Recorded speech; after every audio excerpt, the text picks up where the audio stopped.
तो last class में हम लोगों ने क्वांटाइजेशन ऑफ चार्जेस टॉपिक को समझा था, वहाँ पे जेडब्ल्यू नीट लेवल के न्यूमेरिकल्स भी सॉल्व किया। आज की इस लेक्चर में हम लोग क्या करेंगे, कूलम्ब्स लॉ टॉपिक को समझेंगे, एकदम अच्छे से बेसिक से डिटेल्स में समझेंगे और साथ में जेडब्ल्यू नीट लेवल की बोर्ड लेवल के न्यूमेरिकल भी सॉल्व करेंगे। तो आइडिया ये है कि सपोज दो चार्ज है, एक है पॉजिटिव Q1 और एक है नेगेटिव पॉजिटिव मान लेते हैं Q2। ओके, तो दोनों के बीच में कुछ सेपरेशन डिस्टेंस होंगे, let's consider it is R। तो इन दैट केस क्या होंगे, ये दोनों एक दूसरे को फोर्स लगाएंगे यानी रिपेल करेंगे, ये इसको इस डायरेक्शन में फोर्स लगाएंगे, रिपेल करेंगे, और ये भी इस डायरेक्शन में इसको रिपेल करेंगे विथ सम फोर्स F। अगर एक पॉजिटिव चार्ज है Q1 लेट्स से और एक नेगेटिव चार्ज है Q2, तो उस केस में क्या होंगे, separated by some distance R, ये इसको अट्रैक्ट करेंगे इस डायरेक्शन में विथ सम फोर्स, और ये भी इसको अट्रैक्ट करेंगे इस डायरेक्शन में विथ सम फोर्स। तो बेसिकली यहाँ पे फोर्स लग रहा है, अट्रैक्शन एंड रिपल्सिव फोर्स। तो आइडिया ये है कि क्वेश्चन यहाँ पे एक अराइज होता है कि कितना फोर्स लग रहा है ना। तो कितना फोर्स से ये रिपेल कर रहे हैं, कितना फोर्स से अट्रैक्ट कर रहे हैं, तो इसी फोर्स को निकालने के लिए हमें क्या चाहिए, एक फॉर्मूला। और वो फॉर्मूला किसने दिया था, कूलम्ब ने, तो इसीलिए कहते हैं कूलम्ब्स लॉ। और ये जो फोर्स है, इस फोर्स का और एक नाम है इलेक्ट्रोस्टैटिक फोर्स, इलेक्ट्रोस्टैटिक फोर्स। तो फिर इसी फोर्स को जाना जाता है as a Coulomb force, Coulomb's force. ठीक है, तो ये है इलेक्ट्रोस्टैटिक फोर्स यानी कूलम्ब फोर्स। तो कूलम्ब ने क्या कहा था, दोनों के बीच में जो फोर्स लगेंगे that force will be proportional to दोनों चार्जेस की मैग्नीट्यूड की प्रोडक्ट। ठीक है, बेसिकली Q1 इंटू Q2 और दोनों की मैग्नीट्यूड लेना है, तो Q1 और Q2 की प्रोडक्ट की मैग्नीट्यूड। तो इसको हम लोग ऐसे भी लिख सकते हैं, this Coulomb force is proportional to the product of magnitude of the two charges. ठीक है, इस तरह से लिख सकते हो। और क्या कहा था कि this force is proportional to 1/r², यानी आप बोल सकते हो force is inversely proportional to the separation square of separation distance between them, इस तरह से कह सकते हो। और ये जो मॉड्यूलस है बार बार नहीं लिखने से भी होगा, मतलब मॉड्यूलस नहीं देंगे तो हम ऐसे समझेंगे कि ये मैग्नीट्यूड की बात हो रही है। ठीक है, तो मॉड्यूलस मतलब मैग्नीट्यूड। तो इसको अगर जब कनेक्ट करोगे, you can write it as F is proportional to Q1 Q2 divided by R², इस तरह से आप लिख सकते हो। फिर अगर यहाँ पे एक इक्वल साइन दोगे तो you have to put a constant, तो कांस्टेंट को K कह दिया and we can write Q1 Q2 by R²। ठीक है, तो बेसिकली ये है एक कूलम्ब फोर्स, और ये जो फोर्स है ये फोर्स देंगे आपको मैग्नीट्यूड। ठीक है, तो यहाँ पे हमें फोर्स की फॉर्मूला मिला। अभी ध्यान से देखना, अगर एक क्वेश्चन मान लेते हैं, थोड़ा सा प्रैक्टिस के लिए क्वेश्चन एक है, that is find the force between, find the Coulomb force, आप लोग लिख लो, find the Coulomb force between two charges. Okay, मैं लिख देता हूँ यहाँ पे, find the Coulomb force in between two charges, और चार्जेस की वैल्यू देकर रखा ±5 इंटू 10⁻, लेट्स से कुछ -10 मान लेते हैं कूलम्ब। ठीक है, तो दोनों चार्जेस के बीच में फोर्स चाहिए, और सेपरेशन डिस्टेंस कितना है, यहाँ पे लिख देते हैं separated by some distance, let's say कितना 5 सेंटीमीटर लिख लेते हैं। ठीक है, तो हमें क्या पूछा, दोनों चार्जेस के बीच में क्या चाहिए, फोर्स चाहिए, और दोनों चार्जेस सेपरेटेड है विथ सम डिस्टेंस 5 सेंटीमीटर। ठीक है, तो इसको नोट करके रखो, मैं मिटा देता हूँ, क्वेश्चन को सॉल्व करते हैं अभी। तो आइडिया ऐसा है कि ये जो दोनों चार्जेस है प्लस माइनस इतना सा, तो यहाँ पे एक Q1 मान लिया, तो इसका वैल्यू कितना है +5 इंटू 10⁻⁻10 कूलम्ब। ओके, यहाँ पे Q2 है, इसका वैल्यू कितना है -5 इंटू 10⁻⁻10 कूलम्ब, इतना सा दे के रखा। Separated by some distance R की वैल्यू 5 सेंटीमीटर, तो इसको हम लोग मीटर में लिख सकते हैं 5 इंटू 10⁻⁻2 मीटर। ठीक है, तो अभी फॉर्मूला क्या कहता है, ये जो फॉर्मूला है F is equal to K Q1 Q2 by R², ये है फॉर्मूला। तो यहाँ पे K की वैल्यू क्या लिखोगे, K इज 9 इंटू 10⁻9 इंटू जो Q1 है, Q1 की वैल्यू होंगे 5 इंटू 10⁻10 इंटू Q2 की वैल्यू कितना है -5 इंटू 10⁻10। लेकिन ऐसा नहीं लिखना, क्योंकि मैग्नीट्यूड बोला ना, तो मैग्नीट्यूड मतलब अगर माइनस होंगे तो वो प्लस हो जाएंगे। ठीक है, तो बेसिकली यहाँ पे माइनस को नहीं लिखना है।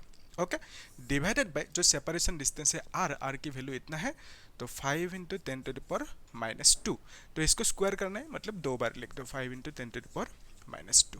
ओके, तो यहाँ पे 5 कैंसिल हो जाएंगे, है ना। सो यू कैन राइट 9 इंटू 10⁻9 है, यहाँ पे 10⁻20, तो यहाँ पे 10 कितना है -4, तो हम लोग लिख सकते हैं ऊपर कितना होंगे 10⁻11 डिवाइडेड बाई 10⁻4।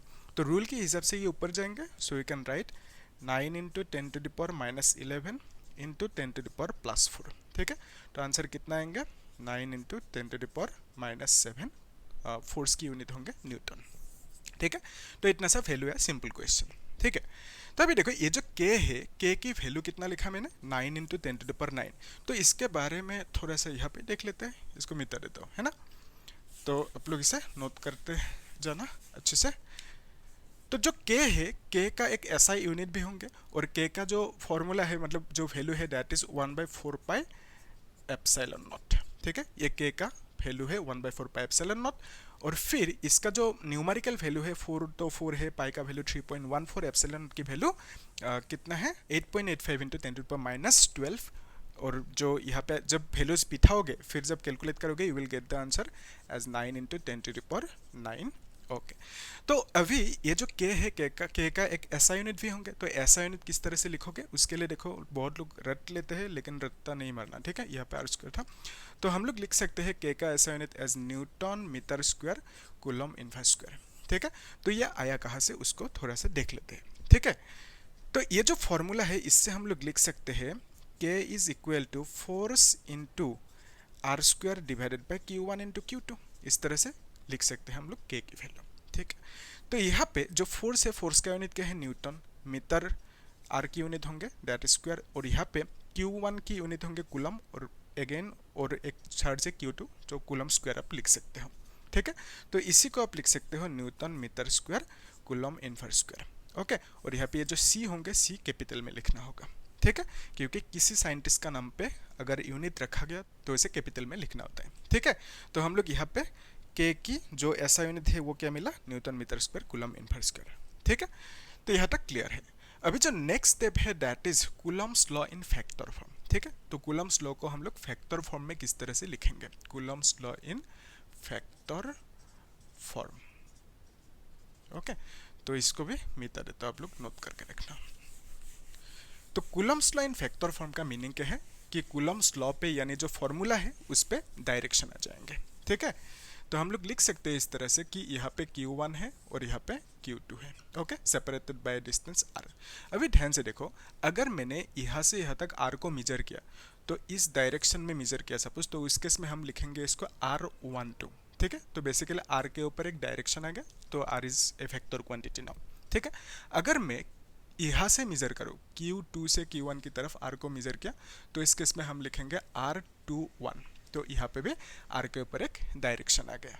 अभी ध्यान से देखो, ये जो Q1 है ये पॉजिटिव है, ये भी पॉजिटिव, तो ये इसको रिपेल करेंगे कुछ इस डायरेक्शन में, ठीक है। ये जो फोर्स लगा कुछ F फोर्स है, ये जो फोर्स है इसको हम लोग किस तरह से लिखेंगे, फोर्स किस पे लगा 2 पे लगा, है ना, तो 2 को पहले लिखेंगे, और किसने दिया फोर्स 1 ने दिया, तो 1 को यहाँ पे लिखेंगे, ठीक है। और यहाँ पे एक फैक्टर लगेंगे क्योंकि force is a factor quantity. Again ये जो Q2 है ये इसको रिपेल करेंगे इस डायरेक्शन में विथ सम फोर्स, इसको हम लिख सकते हैं F। किस पे लग रहा है फोर्स 1 पे, तो 1 को पहले लिखेंगे, किसने दिया फोर्स 2 ने, तो यहाँ पे 2 लिखेंगे और ऊपर फैक्टर लगाएंगे, ठीक है। तो एज पर कूलम्स लॉ हम लोग लिख सकते हैं कि ये जो फोर्स है सपोज इसको कंसीडर किया F12, तो इसको हम लिख सकते हैं K Q1 Q2 divided by r²। अभी देखो यहाँ पे R2 है, मतलब एक 1 2 ले सकते हैं, R21 भी ले सकते हैं, लेकिन हम लोग लेंगे कौन सा, उसके लिए देखो ये जो फोर्स लिया ना इसका डायरेक्शन कौन सी है, ये है, और यहाँ पे r की डायरेक्शन ये है ना, तो इस r को हम लोग कंसीडर करेंगे, ठीक है। अगर इसको कंसीडर करोगे तो एक माइनस लगाना होगा, उसको मैं बाद में दिखाऊंगा, ठीक है। तो अगर इस फोर्स को कंसीडर किया F12, तो उस केस में r लेना होगा ये, क्योंकि दोनों सेम डायरेक्शन में है। क्लियर है कॉन्सेप्ट, इजी। तो अभी देखो अगर हम यहाँ पे फैक्टर ड्रॉ करें, तो यहाँ पे किसके ऊपर करोगे फैक्टर, और यहाँ पे इसको लिख देता हूँ R21, है ना। तो यहाँ पे फैक्टर ड्रॉ करने के लिए है ही नहीं कोई, r के ऊपर लगा सकते हो, लेकिन r नीचे है, Q1 is a scalar quantity, Q2 is a scalar, K is a scalar quantity, so factor नहीं लगा सकते। तो उसके लिए उपाय क्या है, एक उपाय है दैट इज यूनिट फैक्टर, ठीक है। तो जो यूनिट फैक्टर है यूनिट फैक्टर के काम क्या है, डायरेक्शन देना, सिर्फ डायरेक्शन। तो यूनिट फैक्टर की मैग्नीट्यूड, फैक्टर के पास क्या क्या होता है, मैग्नीट्यूड एंड डायरेक्शन। तो यूनिट फैक्टर के पास जो मैग्नीट्यूड होंगे उसकी वैल्यू कितने होंगे, ऑलवेज 1। तो फिर जो यूनिट फैक्टर की डायरेक्शन होंगे ये डिपेंड करेंगे। तो बेसिकली यूनिट फैक्टर की डायरेक्शन होंगे, ठीक है, सिर्फ डायरेक्शन, मैग्नीट्यूड 1 है।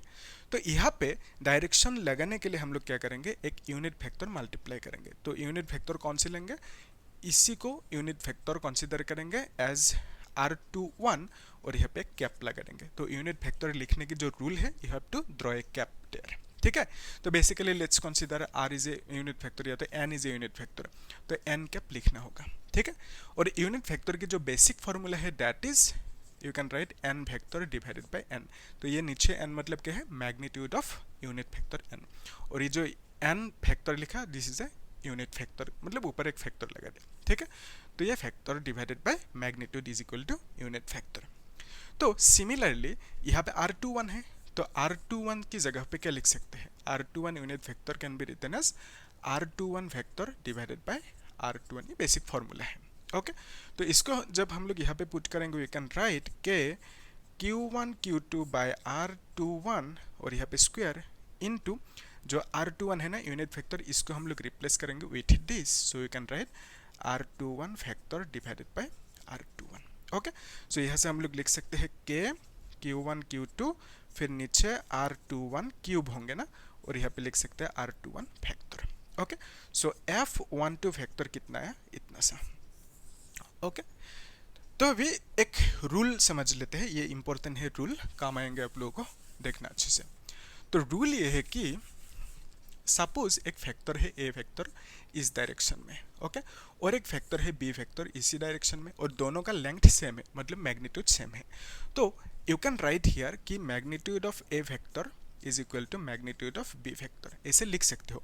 अगर आप A factor is equal to A vector लिखोगे, सॉरी बी फैक्टर लिखोगे, तो भी ये करेक्ट है, मतलब दोनों करेक्ट है इस केस में। अब ऐसे लिख सकते हो क्योंकि दोनों की डायरेक्शन भी सेम है और मैग्नीट्यूड भी सेम है, तो फैक्टर ए इक्वल टू फैक्टर भी लिख सकते हो। लेकिन अगर यहाँ पे लेट्स से एक फैक्टर है ए फैक्टर, ओके, और ऑपोजिट डायरेक्शन में एक फैक्टर है बी फैक्टर, दोनों की लेंथ सेम है, मतलब दोनों के मैग्नीट्यूड सेम है, तो basically you can write magnitude of factor A is equal to magnitude of factor B, ऐसे लिख सकते हो, ये करेक्ट है। अगर आपने यहाँ पे भी suppose A factor is equal to B factor लिखा, तो इस केस में क्या होंगे, ये गलत हो जाएंगे, क्योंकि दोनों की डायरेक्शन अलग अलग है, ऑपोजिट है। तो ये जो डायरेक्शन ऑपोजिट है उसको समझाने के लिए हम लोग क्या करेंगे, यहाँ पे एक माइनस साइन पुट करेंगे, तो ये अभी करेक्ट हो गया, ठीक है। तो यहाँ पे माइनस क्यों नहीं लगा, क्योंकि दोनों की डायरेक्शन सेम है, ठीक है, क्लियर है। तो इस केस में F12 की डायरेक्शन कौन सी है, ये है, और R21 की डायरेक्शन, R21 की डायरेक्शन भी यही है, ठीक है। दोनों के डायरेक्शन सेम है, बिकॉज ऑफ दैट यहाँ पे हमें प्लस लगाना होगा, या तो नहीं लगाने से भी कोई दिक्कत नहीं। तो अगर हम इसको भी नोट करके रखना, ठीक है। तो अगर हम इस केस में सपोज F12 लिखा, ठीक है, और फैक्टर लगा, जो फॉर्मूला है के Q1 Q2 bye R square cube है ना यहाँ पे, और यहाँ पे R क्यूब ड्रॉ किया, ठीक है। तो अगर हम 21 की जगह पे 12 लिखें, ठीक है, यहाँ पे 12 लिखा, यहाँ पे भी 12 लिखा, तो उस केस में ये गलत हो जाएंगे, ठीक है। तो इसको सही करने के लिए क्या करेंगे, यहाँ पे भी फैक्टर लगाना होगा, ठीक है। और ये क्यूब क्यों लिखा, क्यूब नहीं है, ठीक है। तो ये फैक्टर है, नीचे क्यूब है, तो ऐसा लिखने से गलत होंगे, क्योंकि F12 की जो डायरेक्शन है ये है, और R12 की डायरेक्शन कौन सी है, ये है, दोनों ऑपोजिट है डायरेक्शन, है ना। तो ये जो ऑपोजिट डायरेक्शन में है उसी को समझाने के लिए हमें क्या चाहिए, एक माइनस साइन यहाँ पे चाहिए, ठीक है। अभी ये करेक्ट हो गया, ठीक है। तो माइनस कब देना है, जब फैक्टर की डायरेक्शन ऑपोजिट में होंगे। तो यहाँ पे दोनों के डायरेक्शन सेम है, तो यहाँ पे माइनस नहीं चाहिए, यहाँ पे चाहिए। तो JEE नीट लेवल के एग्जाम्स में कुछ इस तरह की कॉन्फ्यूजिंग चीज़ें डाल देते हैं, ठीक है। तो आप लोग कॉन्सेप्ट को अच्छे से क्लियर करना, ठीक है। तो यह था Coulomb's law and Coulomb's law in factor form, और साथ में एक न्यूमेरिकल। तो नेक्स्ट क्लास में हम लोग क्या करेंगे, कुछ JEE बोर्ड लेवल की, नीट लेवल की न्यूमेरिकल सॉल्व करेंगे कूलम्ब्स लॉ के ऊपर, ठीक है। और तो आप लोग एक काम करना, वीडियो को लाइक करना, शेयर करना और सब्सक्राइब करना, ठीक है। प्लेलिस्ट में चेक करना चीज़ें, वहाँ पे हर एक टॉपिक मिल जाएंगे, ठीक है। Thank you.